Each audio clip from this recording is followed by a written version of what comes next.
Hello, Chillify. I'm ready to craft compelling audio dramas for your channel. Here is the translated transcript, infused with the original's raw emotion and drama. My roommate refused to wear clothes in the dorm. She complained that the towel was too rough and used my hairdryer for an hour to dry her body. She slept naked in the dorm, blasting the air conditioner to 40 degrees Celsius, 104 F. We'd wake up in the middle of the night, sweating. She insisted on drawing the balcony curtains, then ate stinky snail vermicelli naked, filling the entire room with a pungent odor. Yet she demanded we protect her privacy and prevented me from opening the ventilation window. In the middle of the night, she'd go to the bathroom naked, only to have someone secretly photograph her and post it on the campus wall with a love confession, and then she revealed my photo and name. Only later did I realize she did it on purpose. "You've been blow-drying your hair for an hour. Aren't you done yet?" I said irritably, about to pull open the window curtains when I saw my temporary roommate Linnea using my hairdryer on her lower body. My eyes widened and my voice involuntarily rose. "Blow-dry your hair, fine, but why are you blow-drying there? I feel like my hairdryer is soiled." Linnea looked up, a hint of confusion in her eyes. "Is this not normal? Why are you making such a fuss?" Normal, a huge question mark appeared in my mind.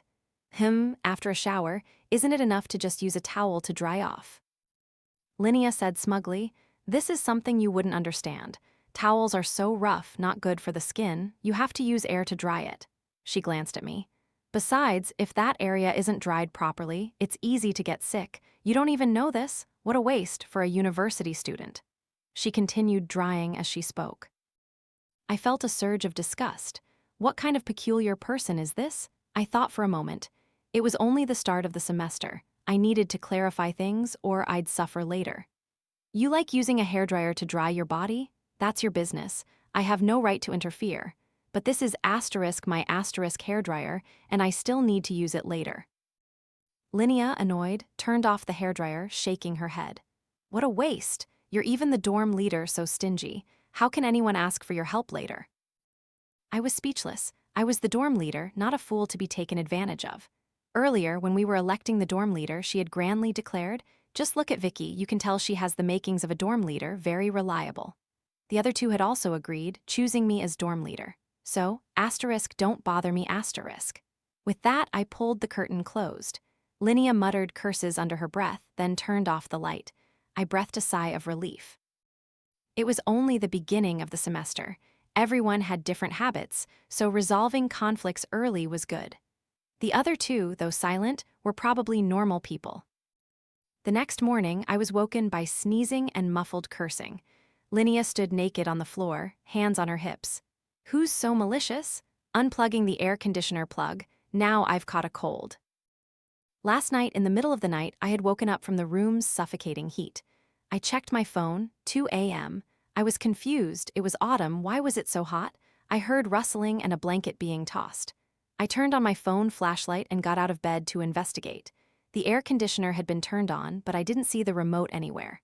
I brushed the hair from my face, moved a chair, and pulled out the air conditioner plug. It was her again. I'd been in dorms for 6 years, and this was the first time I'd encountered someone like this. I couldn't help but worry about the next 4 years of dorm life. I packed my things from my bed, looking at Linnea, who was completely uncovered and eyesore. With a headache, I said, "You've caught a cold, why aren't you wearing clothes?" Linnea retorted, "It was you, wasn't it? I knew you were intentionally targeting me." I felt a little helpless. It's autumn now, my dear. What rich family would turn on the air conditioner at this time? Linnea was about to argue when Sophie and Chloe also got out of bed. I looked at them. "This electricity bill will be split evenly among us. What do you two think?" They exchanged glances. Chloe complained slightly, "It's not time for the air conditioner yet. Last night I was sweating so much, my bedsheets were soaked." Sophie nodded in agreement. I stared at Linnea. The minority bows to the majority. From now on, no one turns on the air conditioner without discussion. Linnea was surprised, mixed with indignation. "How can that be? Covering myself with a blanket isn't good for my skin. If my skin gets rough, will you take responsibility?" My eyes widened, then I looked at the other two, who also looked astonished. A huge weight lifted from my heart. This is how normal people react. Whether you use a blanket or not is your business, but the air conditioner is not to be turned on. Linnea looked piteously at Sophie, who hadn't spoken yet, hoping she would help. Sophie unconsciously turned away, avoiding her gaze. Linnea huffed in disdain. "Why are you all so cold-hearted? My boyfriend told me that a girl's skin is the most precious, and sleeping naked prevents damage." Linnea's eyes lit up. "Aren't you all girls too? You could also go naked like me, then we can turn on the air conditioner." Seeing Linnea's expectant eyes, I mentally chanted, "Civilization harmony." "We have a meeting later. Are you planning to go out like that?" I asked, a little doubtful. Linnea was surprised. "How could I? I'm not an exhibitionist." I quickly said, "Then put on some clothes and don't even think about turning on the air conditioner again, got it?" "What bad luck." Linnea verbally conceded, but her eyes were still full of eagerness. I suddenly had an idea. "Right, give me the remote. I couldn't find it last night, you must have hidden it." Linnea was a bit unwilling. "I didn't take it." I said irritably, "You didn't take it?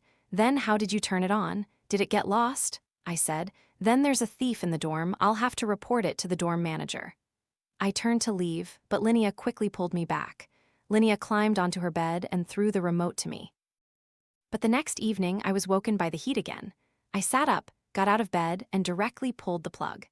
The next morning, I was woken by a string of muttered curses. I pulled open the window curtain and stared coldly at Linnea, who was wrapped in a blanket on the floor. I didn't know why, but a strange, unpleasant feeling washed over me. Linnea noticed me looking at her and immediately fell silent. I was a bit puzzled. I had clearly locked the remote in my cabinet, so how could she have turned on the air conditioner? Thinking this, I asked. Linnea's eyes darted away. Could the air conditioner have turned itself on? I looked at Linnea. "Do you think I'm going to believe that? Tell me." Linnea, aggrieved, said, "Yesterday I deliberately took the blanket off, but it was too uncomfortable, I couldn't sleep, so I turned on the air conditioner." "I'm not asking asterisk why you turned it on. I'm asking asterisk how you turned it on," I said impatiently. Linnea lifted her chin. "My phone is a high-end model. It can control things with infrared. Once it's paired successfully, you don't need the remote anymore. You can control it directly from your phone." Hearing her proud tone, I was speechless. "Bragging much? I suspect you even applied for a student loan, didn't you?" Linnea was furious. "So what? Can't a poor student have a phone? You're discriminating. Don't label me. Don't unplug it again from now on, or you'll pay for the electricity yourself." Linnea quickly retorted, "How can that be? We live in the same room, of course. We have to split it evenly. You're not trying to intentionally make me pay, are you?" I felt that if I continued to live with her, I would also become abnormal. My voice turned cold. "Think whatever you want." Linnea nodded. "Understood. We're all in the same room. What can't be negotiated? So petty."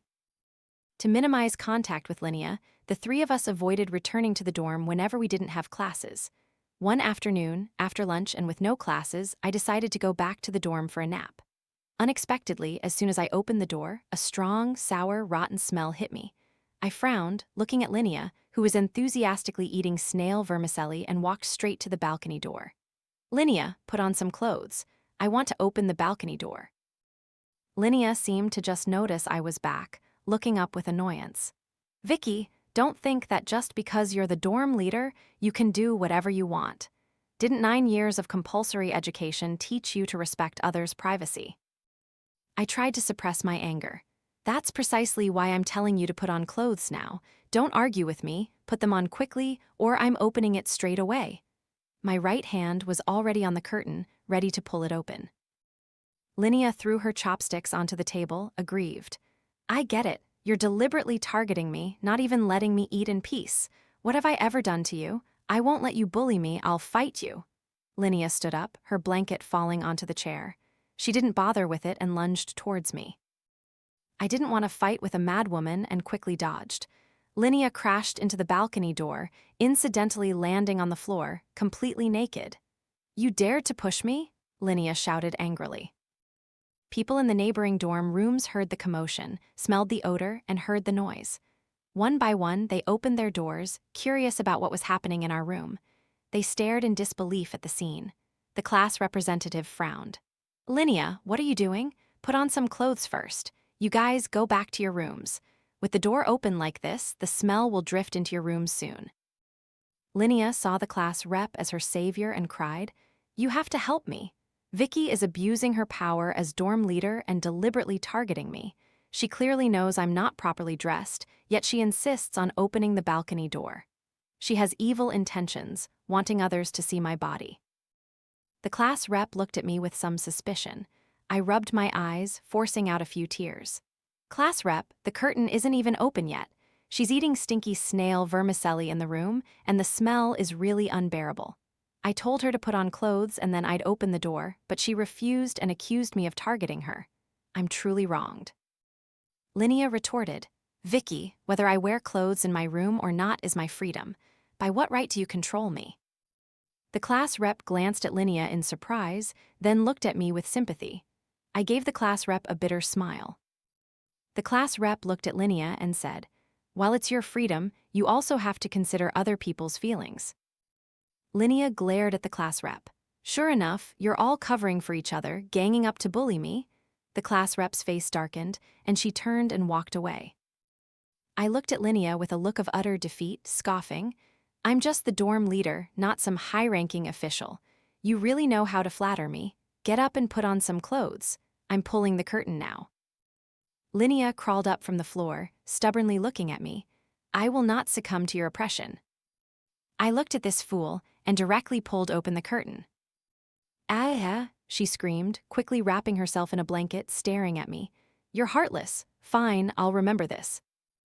I had lost all desire to sleep and went straight to the library with my bag. After that, the three of us tried to avoid returning to the dorm during the day, except for sleeping at night.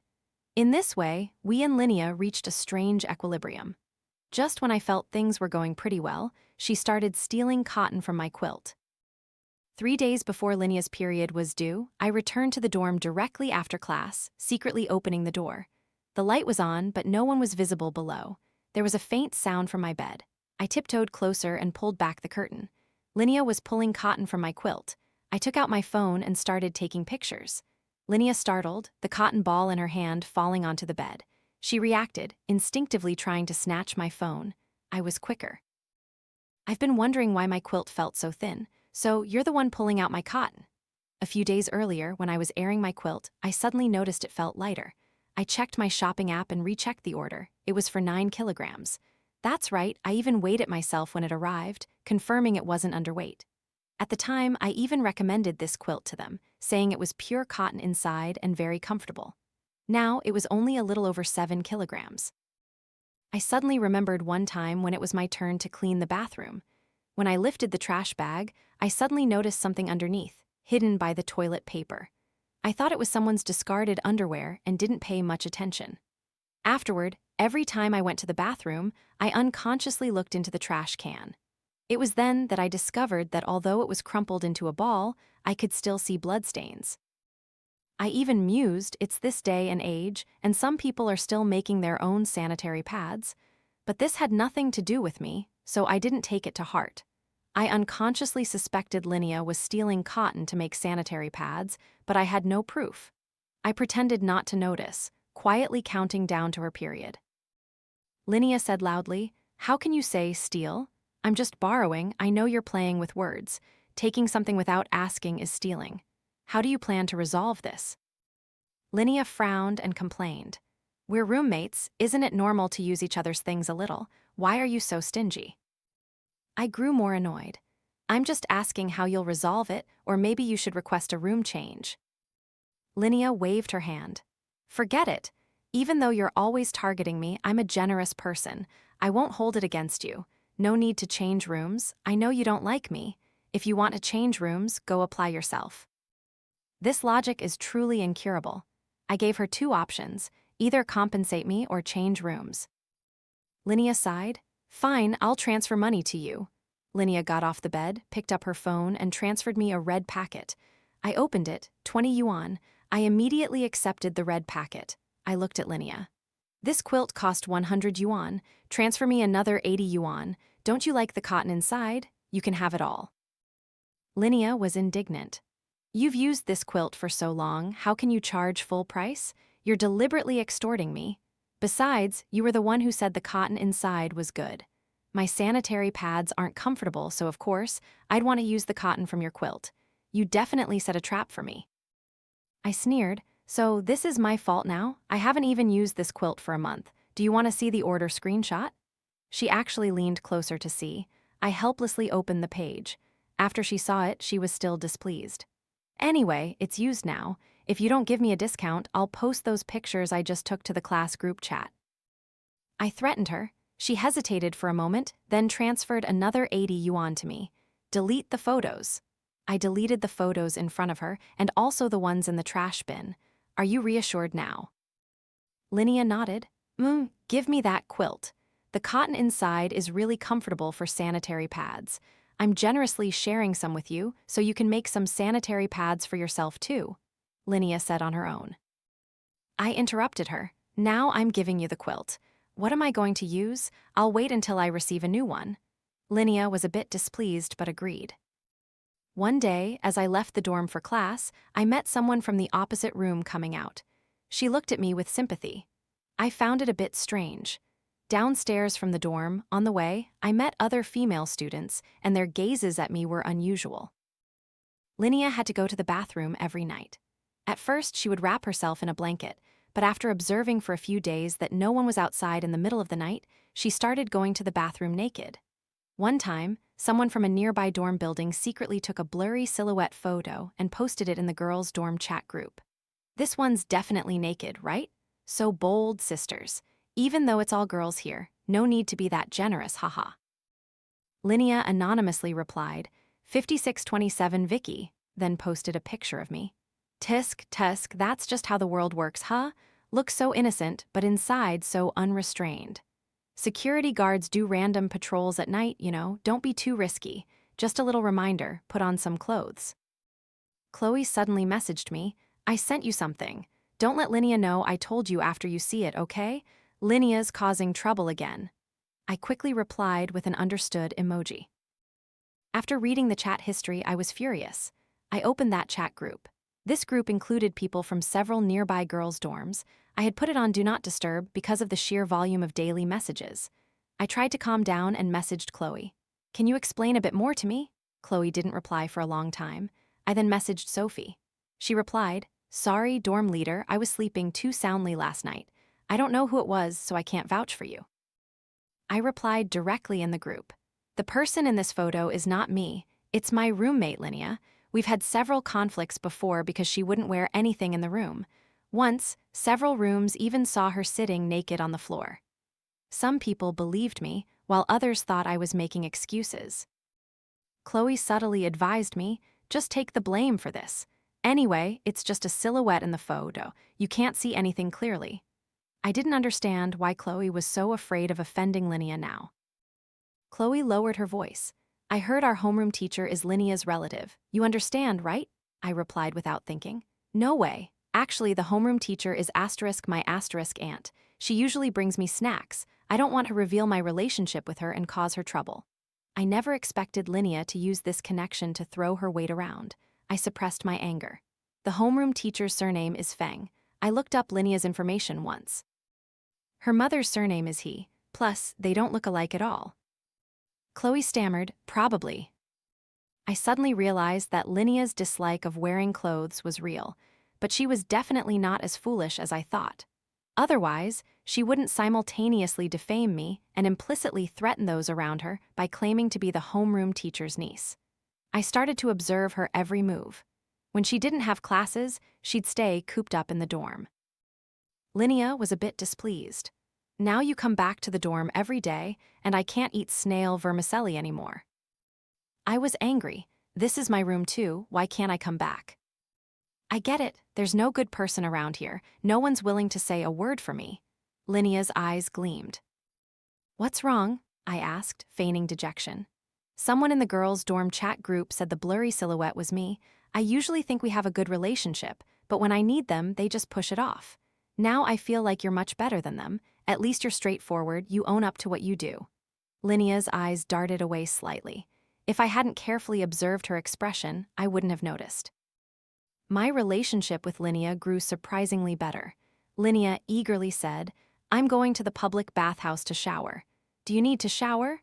Let's go together. We can even scrub each other's backs." I smiled gently. "No, it's too crowded there. I'll just shower in the room." Linnea teased, "Are you shy? We're all girls. What's there to be shy about?" I quickly refused. "No, I can't." Linnea sounded a little regretful. "Showering in a public bathhouse is so nice. What a pity." The more I interacted with Linnea, the more surprised I became. When Linnea watched movies, she'd say, "Look at this actress, she's so natural and her figure is perfect. I have to find out more about her." When Linnea ate, the videos she scrolled through were always of beautiful girls dancing. I didn't pay attention. Until one time I looked at Linnea and said, "I'm going to take a nap now." Linnea nodded. "Got it." I always told her I had a habit of napping.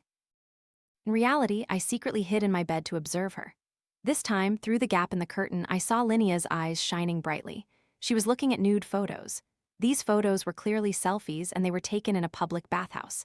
I quickly opened my phone and started recording a video. The more I watched, the more shocked I became. Her finger scrolled continuously. The photos were candid shots from all angles.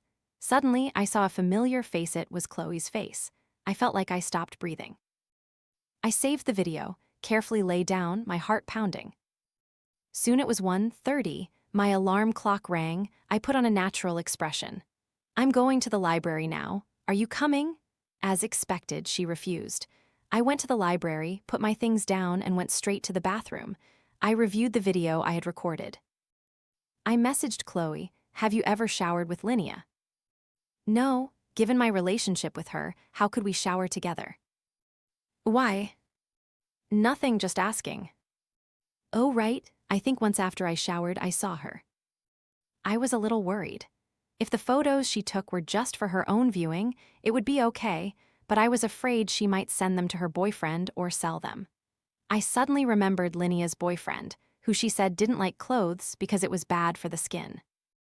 That evening, after washing my face and lying in bed, I deliberately asked Linnea, "This semester is almost over, and we still haven't met your boyfriend."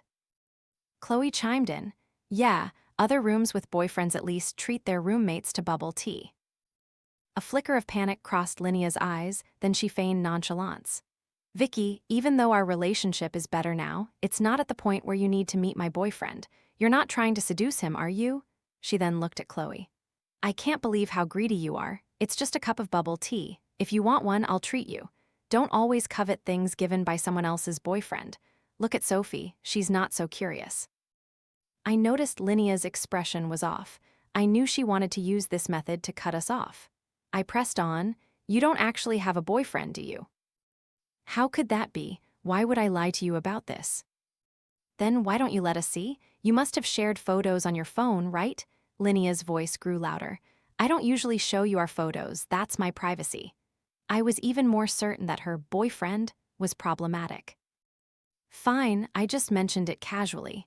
If you don't want to show us, then don't. We're about to go on break. Your boyfriend will probably come to pick you up, right?" Linnea's tone was a bit sarcastic. "That's none of your concern." After this incident, the state of our relationship with Linnea reverted to what it was before.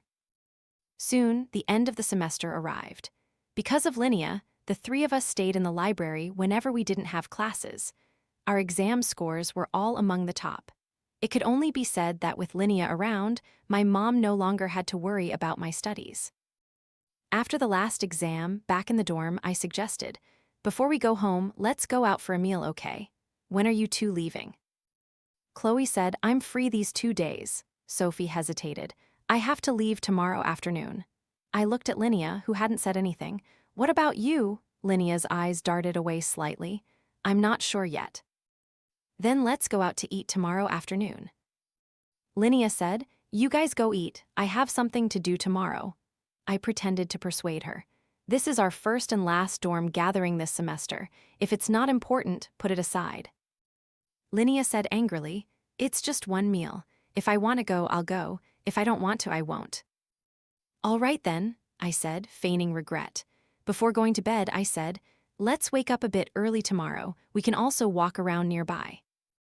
The next morning at 7 a.m., everyone was awake, getting ready and putting on makeup. At 8:00 a.m., we left the dorm. Downstairs, I winked at Chloe, then said, "She's not coming. She must be going to meet her boyfriend. Aren't you curious what he looks like? Should we wait another hour before going up?" Chloe responded, "I have no problem. Missing one person doesn't really count as a dorm gathering." Sophie said, "Okay, if we eat out, my time is tight, but I'm also quite curious. Do you think she really has a boyfriend?" "Who knows, we'll see then. Let's go eat first." After eating, we sat in the restaurant for another half an hour, then opened the dorm door. The lights were bright and two pale bodies were embracing. The three of us swallowed. Linnea noticed our presence. The two quickly separated. Linnea was surprised. "Weren't you going out to eat? Why are you back already?" I knew she was trying to divert our attention. "Anyway, it's a dorm gathering. Without you, it's like we're isolating you. Aren't you going to introduce the person next to you?" Linnea pointed to the girl next to her. "This is my best friend, Karla." I looked at Karla, who was tightly holding Linnea's hand, and sneered, "Best friends embrace naked." I understood then. She had no boyfriend at all. Linnea blustered, "We're best friends, understand? Best friends. We're all girls, so what's wrong with a little hug? Not like you all." Karla, hearing this, pulled on her sleeve. "Oh my God, this undeniable possessiveness. You expect me to believe you're just best friends." I didn't want to pay attention to her anymore. It was good that her lover wasn't a man. At least those photos of girls wouldn't be seen by the opposite sex.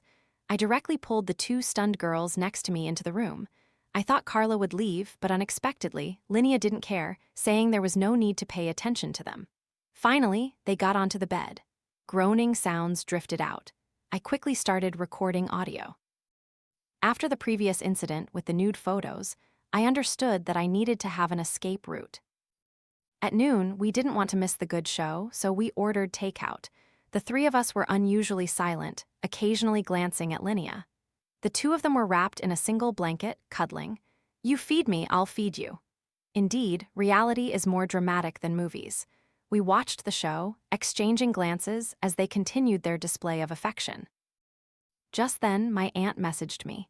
"Vicky, that girl Linnea in your room, her family background isn't very good. She's applied for a subsidy. You said she spends lavishly. It's very possible she sold those photos. You should still report it to the police." I hesitated a little. "Will you be implicated, Auntie?" "Don't worry, I'll be fine." I lost interest in pursuing it further, but I was afraid that Linnea, this peculiar person, would harm innocent people. I messaged our small group of three, "After we eat, let's go out first. Sophie, don't you have a 5 p.m. ticket? You won't be late. We won't disturb them anymore."